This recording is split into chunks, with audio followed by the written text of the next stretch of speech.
Pastor Bhaskar గారు మీరేనండి అన్నారు. అవును సార్, మీరు ఎక్కడి నుంచి కాల్ చేస్తున్నారు? నేనే అన్నాను. ఓకే, మీరు నిస్సి గారి డాడీ అండి అంటే అవునండి. చెప్పండి సార్ విషయం ఏంటి అన్నాను. అంటే ఏమి లేదు, మీ అమ్మాయిని డాక్టర్ జాన్ వెస్లీ గారి యొక్క సహోదరులు పాల్ ఇమాన్యుయల్ గారికి ఇవ్వడానికి మీరు ఇష్టపడుతున్నారా అన్నారు.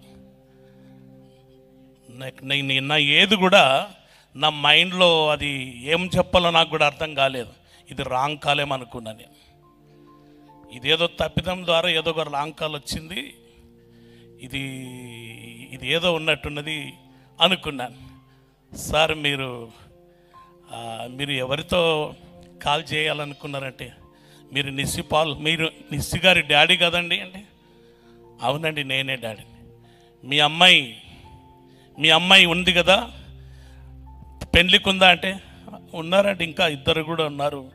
ఏ అమ్మాయిని అన్నాను. ఏ అమ్మాయి అంటే తన కూడా ఏం చెప్పాలో తనకు అర్థం కాదు. మీకు ఎంతమంది అమ్మాయి అన్నారు? మాకు 5 అమ్మాయిలండి అని చెప్పాను. 5 అమ్మాయిలని చెప్తే సరే అండి, పాల్ ఇమాన్యుయల్ గారికి మీరు ఇవ్వడానికి ఇష్టపడుతున్నారంటే సార్ నేను తర్వాత చెప్తానని చెప్పి ఇంటికాడ నేను మాట్లాడితే ఎంతో మాకు భయంతోనూ అనుమానంతోనూ సార్ వాళ్ళెక్కడ మేమెక్కడ, మేము పల్లెటూరు ప్రదేశంలో ఈ యొక్క అడవి ప్రాంతంలో సేవ చేస్తున్న మేము, మరి వాళ్ళు ఉన్నత స్థితిలో ఉన్నవారు, వాళ్ళకు మాకు చాలా ఇదండి. మరి వాళ్ళతో అంటే మా అమ్మాయిని వాళ్ళు చేసుకుంటారా అని అడిగినప్పుడు అదంతా తర్వాత మాట అండి, మీరు ఇస్తారా అంటని అడిగితే సరే అండి ఒకవేళ వాళ్ళకి ఇష్టమైతే మేము ఓకే అని చెప్పినప్పుడు కొద్ది రోజుల్నే మరి ప్రార్థన చేసి వారు మా ఇంటికి వచ్చారండి. ఆ ఇంటికి వచ్చినప్పుడు నిజంగా చెప్పాలంటే గ్లాస్ నీళ్ళు కూడా తాగలేదు, ఇంత జ్యూస్ ఇస్తే జ్యూస్ తాగలేదు, ఏది కూడా తీసుకోలేదు. కాస్త చూసి ప్రేయర్ చేసి వెళ్ళారు. అనుకున్నాం, మమ్మల్ని చూసి వాళ్ళు భయపడ్డారు. మన ప్రాంతము మన ప్రదేశము ఈ భయంకరమైన ప్రాంతాల్లో మన అమ్మాయిని వాళ్ళు వద్దనుకున్నట్టున్నారని. ఒక 2 months వరకు ఎలాంటిది మాకు తెలియదు. తర్వాత 2 months తర్వాత దైవజనులు రెవరెండ్ యేసుపాదమయ్య గారు ఫోన్ చేసి మరి వాళ్ళు 2 నెలల వరకు ప్రార్థనలో పెట్టారండి. ప్రార్థనలో పెట్టారు. ప్రార్థనలో దేవుడు వారికి ఓకే అంటని దేవుడు జవాబునిచ్చున్నారు. మరి మీరు వివాహం చేయడానికి సిద్ధమని అన్నారు. అలాగా దేవుని బిడ్డలారా చెప్పాలంటే చాలా సాక్ష్యము. నేను ఒకటి అన్నాను. ఎందుకంటే నా పిల్లలు గొప్పింట్లోకి పోవాలని నేను ప్రార్థన చేయలేదు. నా ప్రార్థన ఒకటే ఉండింది, ప్రభువా నేను నీ మీద నమ్మిక ఉంచున్నాను, నన్ను సిగ్గుపడనివ్వకు, నన్ను నా పిల్లల్ని నీ చేతిలోకి అప్పగించుకుంటున్నామని ప్రార్థన చేశాము.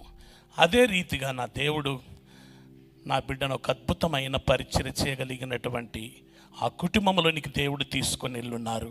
వాళ్ళు పరిచర్య చేస్తుంటే, వాళ్ళ సేవలో వాడబడుతుంటే, వారిచ్చే సందేశాలు కానీ, పాల్ గారు కానీ, వెస్లీ గారు కానీ, ఈ యొక్క రాష్ట్రాలకు దేవుడు వారిని ఒక బహుమానముగా దేవుడిచ్చిన విధానాన్ని మేము చూస్తుంటున్నాం. హల్లెలూయా.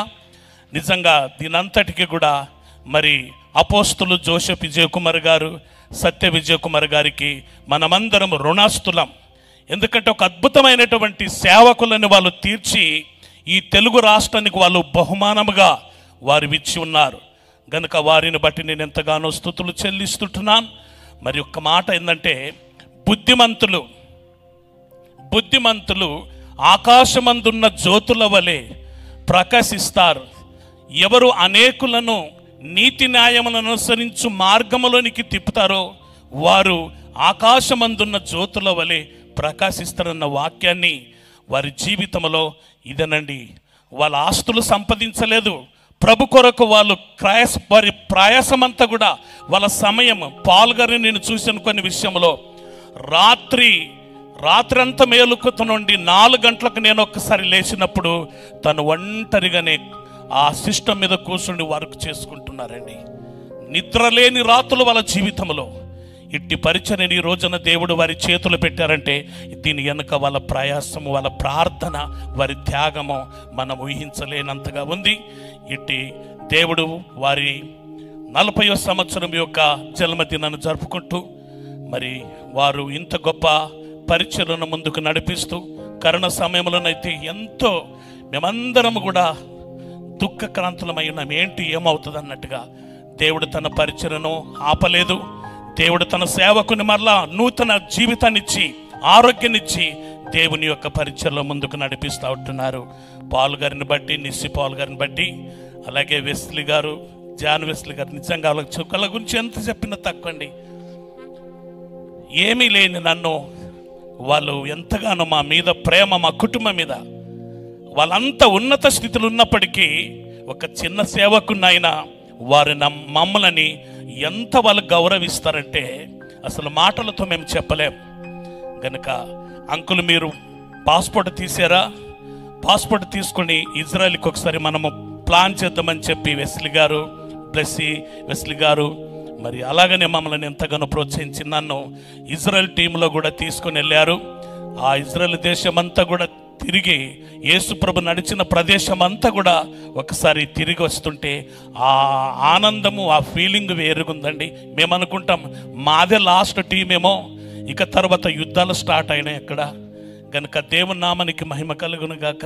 ఇట్టి సమయం ఇచ్చిన మరి క్రైస్ట్ టెంపుల్ పెద్దలకును కూడి వచ్చిన అందరికీ నా హృదయపూర్వకమైన వందనాలు తెలియజేస్తున్నాను.